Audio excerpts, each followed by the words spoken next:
Alright guys, welcome back. This is chapter 13.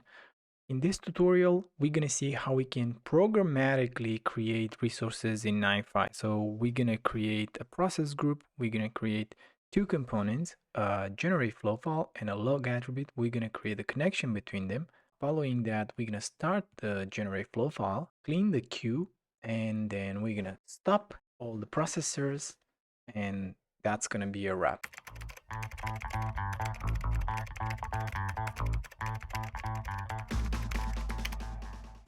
I have all the resources in my GitHub repositories. For those interested, I'll put the link in the description. And by the way, this came as a request from one of you guys, so thank you for that. Right, so let's jump into it. First, let's open our command line. Everything is going to happen from the command line. With the command line open, we're going to follow the tutorial as we have it here. I'll explain it as I go. So first, what we're going to do, we're going to set up some parameters. We're going to generate a UUID, which is going to be our client, and we're going to give a name to our processor group. So first, let's copy this, go to our terminal, and run it. All right, so now we have all of those parameters created. Next, what we need to do, we need to capture the flow file root processor ID. So if I'll jump into my NiFi here, you see I'm on a main canvas. So I need to capture programmatically this value here. How do I do that? Basically, we're gonna invoke the endpoint for the NiFi API resource, and we're gonna look for a resource with the name NiFi Flow. I'm not gonna go into detail about how JQ work and how we can use it to do selective queries in here. Basically, I'm gonna copy it and I'm gonna paste it here, and I'm just gonna run an echo to validate that the PG was populated correctly. So if I look at this, ends up in A2AB and going to NiFi A2AB. So that's correct. All right, let's go to the next step. Now, what do we need to do? We need to create an empty process group. So the syntax is as follows.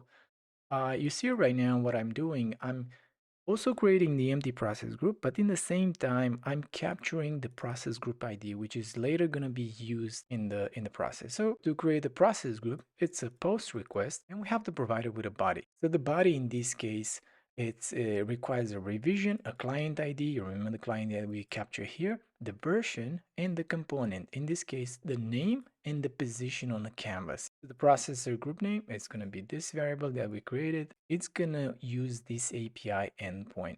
So basically, we have the host, as you saw here, in the NiFi port. This is based on my installation. The API endpoint, NiFi API, and the process group ID string, which we captured early, which basically we want to put it on the root canvas, and then falls into process group resource. After that, we're going to capture the ID, and we're going to remove double quotes. Let's go and run this. Okay, this gave me a successful run. Let's go ahead and see what process group ID return. Okay, so now this is a successful request. Let's check on the canvas to actually see that this is the real case. So my new processor has been created, but you see right now it's empty. Let's go ahead to the next step. Now, what I want to do, I want to create the processors that, for this case, we're going to create a generate flow file type processor and a log attribute. And basically, the way you do it, first, we have two commands here, if you see. We generate the flow file processor followed by the log attribute processor. Basically, this is the command, and we're going to put them close to each other, and we're going to capture their IDs. Let's go ahead. Let me do this because it's easier. Okay, so everything run with success. If we're going to go to our canvas and we're going to do refresh, you're going to see we got two components now here. We got the generate flow file and a log attribute. One thing I forgot to mention is that the generate flow file, we had a setting to run once every 300 seconds. So this is basically how you add the configuration for that. We jump into it, we can see that the schedule was set to 300 seconds. Okay, let's move on to the next step. Now that we have the two components, let's create a connection that will link the generate flow file to the log attribute.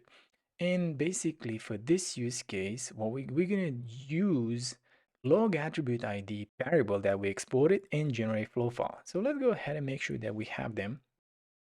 Okay, so we have this one. Great. Let's clear this one so we can put how we have both of the parameter created. Let's go ahead and proceed with this command. Let me go and explain a bit the format. First, we have the component. We have the component that we link to each other and the location. So basically, we have the process group ID, which was captured when we created a process group here. Remember, we have this variable that was exported, the processor IDs. Here you can change the back pressure threshold details, the back pressure object, and we use the client ID which was generated at the beginning. Once we generate this connection, we want to capture it because using this connection ID later on, we're going to be able to delete or purge the queue. All right, so let's copy this. Right now, if we look here, there's no connection. Let's go into our terminal, run the command, refresh, and we can see that this changes to status stop, and we have a connection on success. And if we're gonna do an echo, we can see we have a value assigned to it. So this is good. Now let's move to the next step. Let's disable the log attribute. We wanna see, because this one, normally how you would do it, you click on it, you go to relationship, you'd say terminate on success, but I don't wanna do that because, I promised you guys, no clicking, no dragging, no UI. Right, so let's go ahead. First, what we need to do, we first need to capture the current revision version of the process. So let me actually run this command as a single line. Without this, your command will fail because you have to provide it with the current version of that processor in order for you to change it. So basically, this is going to capture that value. So if we're going to do revision version, we see that we are at version 1. So this is the value that we're gonna use when we're gonna make the change. So basically it's a put command, it's a put curl. We're gonna change the state from stopped to disabled because the processor, they have only 3 states. They have running, stopped, and disabled. And we have the version that we capture here, and we're gonna run it against this processor. So this is the API endpoint that we're gonna hit. NiFi API processor followed by the processor you wanna make the change. So let me go ahead and run this command. All right, so this will return me a huge JSON, which I'm not saving in this case. It pretty much returns the current updated state of the flow for the processor. So if you go here and we're gonna do a refresh, it's already disabled. Let's go to the next step. Let's run the processor. So in this case, we just want to run one processor, which is the generate flow file. So as we saw previous, we captured the version and then we change the state to running. Let's copy this entire snippet and let's run it. Again, the return is going to be a huge JSON with the current state of that processor. And if we look here in NiFi, we already have a flow that was generated. And in the next 300 seconds, we can have a new one. The reason just a note, the reason I have to refresh, and sometimes when I come on the canvas, it's already refreshed, it's the default value that NiFi refreshes the canvas. I believe it's 30 seconds. Not ideal to make it, let's say, more often because basically he will try to refresh all the components and that's not what. Let's clear this window. Let's go to the next step. What do we have to do next? Let's stop the generate flow file. So in this case, this command only stops one processor, which is the processor that we just started early. So let's go ahead and run this one. And we can see that the processor stopped. But you know what I want to do? I want to start it again. Go back. And I want to stop the entire processing group. So in this case, we can see that we have 2 in the queue. But now, before I empty all the queue, I want to stop at the processor group level. So the way you do it, you remember we captured the process group ID when we created it.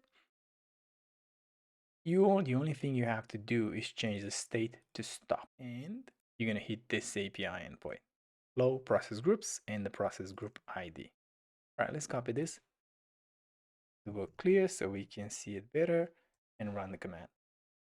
The return, it's less verbose than with processors.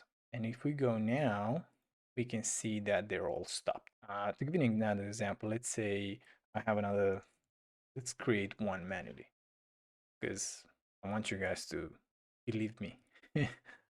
Let's make this run every 1 second, okay? Let's start it, and this is gonna run. And also let's start this one. This is gonna run every 300 seconds. So right now you can look at this.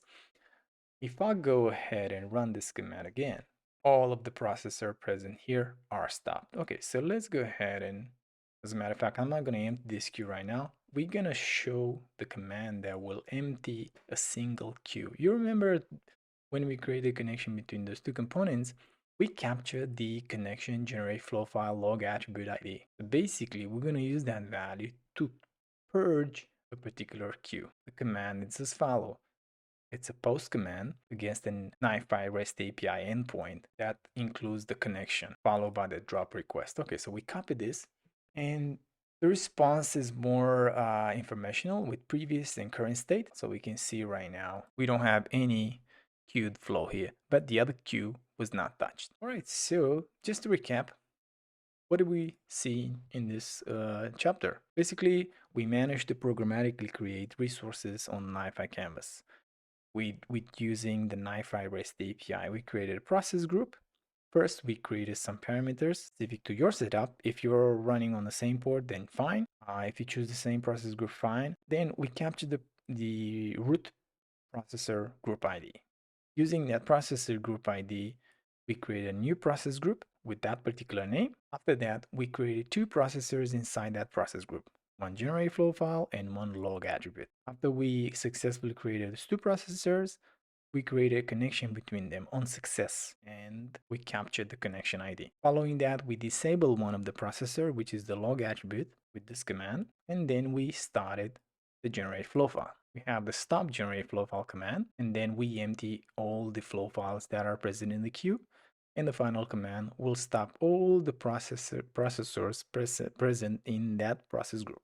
Okay, I hope you guys enjoyed this tutorial, and I'm waiting for more requests in regards NiFi. If not, I'll continue to do what I do. Thank you.